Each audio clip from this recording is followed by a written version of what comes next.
I would call this another good news video.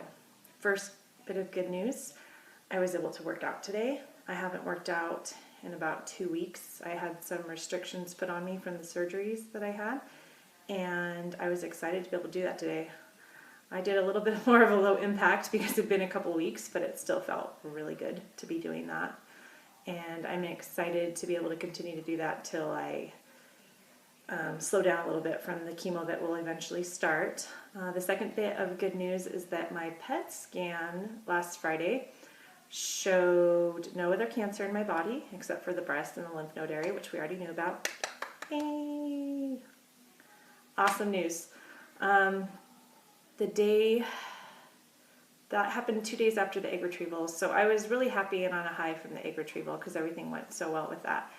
And then the next day I kind of crashed. I was so nervous, and it was a really hard day.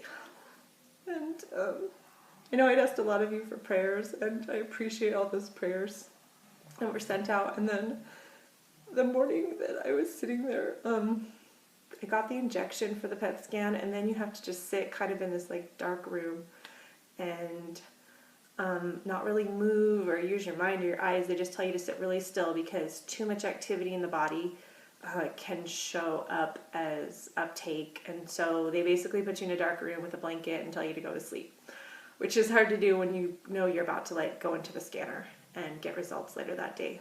So I really felt a lot of peace that morning because the day before was super hard.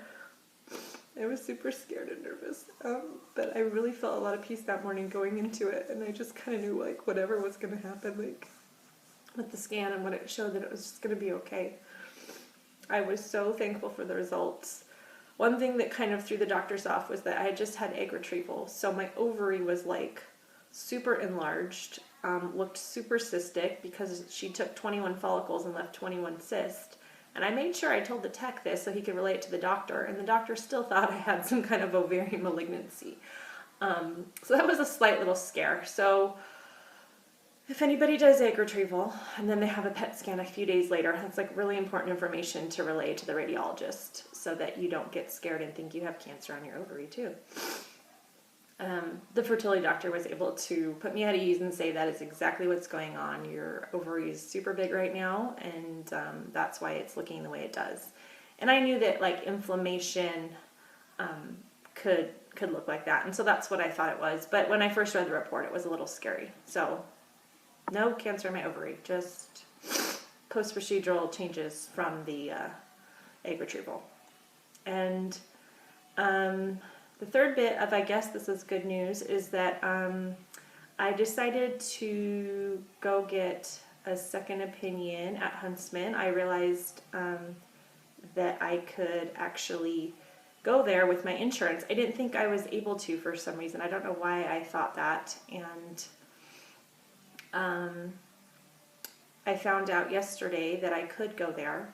So I called them, and because Rob's old doctor from Huntsman actually treats breast and brain, and I'm really familiar with him and his PA and his nursing staff. I called them, and they were able to get me in on Tuesday. I wanted to get in this week, but he's out of town this week, out of state, so it wasn't going to work out. But they're already taking really good care of me, and I haven't even been there yet, like gathering all my information and everything that I've had, and I really feel like by going to him, I'm going to be able to make a really educated decision about how to shrink these tumors, because that's the purpose, that's the point right now of what we're trying to do. I need to do some kind of therapy that's going to shrink the tumors so that my amazing surgeon here will be able to get clean margins. And the reason why it's so hard is because I have a grade 1 tumor, meaning that the cells aren't multiplying and spreading very quickly, which is a good thing. But at the same time, the kind of cells that chemo targets are the ones that multiply quickly. And that's why you like lose your hair, and it affects like, you know, the lining of like your intestines and things like that. And so sometimes with grade 1 tumors, the chemo is not very effective.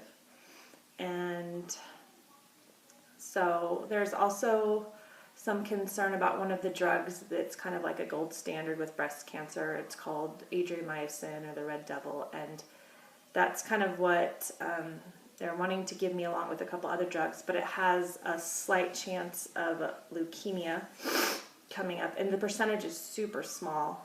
But I think I mentioned this before in my other video, I had another type of chemo agent as a child that also presented the same risk, and although I came out clean and had no leukemia in my future, it doesn't mean that my bone marrow isn't damaged. Not damaged enough to cause leukemia or cause me any kind of blood disorders, but could be slightly damaged. So when given this new drug, I might be at a higher risk for leukemia. And although it's super small to begin with, all those studies are done on people that have had no other cancers or no other chemo agents. So it makes me really nervous, and I think that the doctors at Huntsman will be able to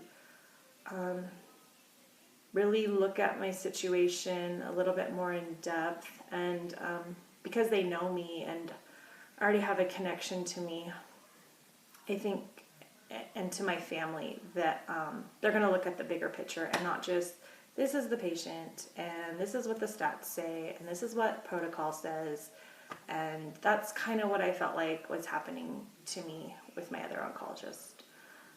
He was a very nice guy, but it just felt like if I wasn't going to go with what he said, I was going to be like not following his orders. And I really want to go to a doctor that's going to be on the same page as me and look at everything with like the same set of eyes that I'm looking at it with, as this is my life. I am my only child's parent that is left here, and we need to do everything we can to keep me here for them and for the girls. So I am excited. I'll go to Huntsman on Tuesday. As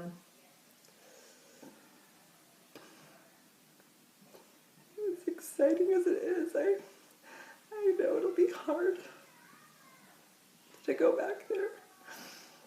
I haven't been there since we said goodbye to all of them I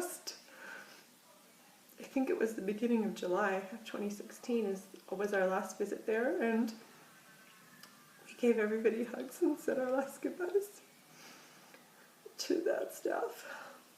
And so it'll be a warm welcome to see them again after spending so much time with them over that year that they treated Rob, for just shy of a year probably. But it's gonna be hard,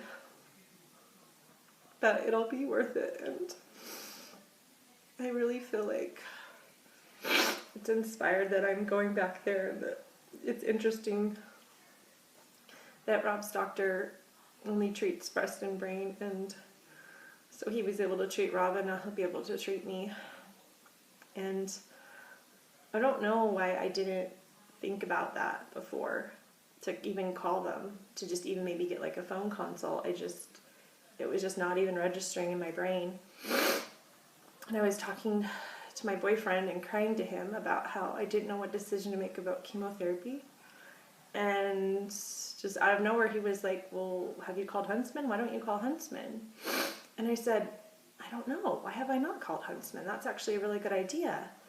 And I got off the phone with him and looked in my phone contacts, and I had the cell phone number to Rob's doctor. And I thought, if anything, I'm just going to call him and get him to just go over things on the phone with me. I probably can't come there with my insurance, but at least he can give me his opinion and what he would do with me. And he could probably do that favor for me because he knows me. And so we had a great conversation yesterday with Dr. Cohen, and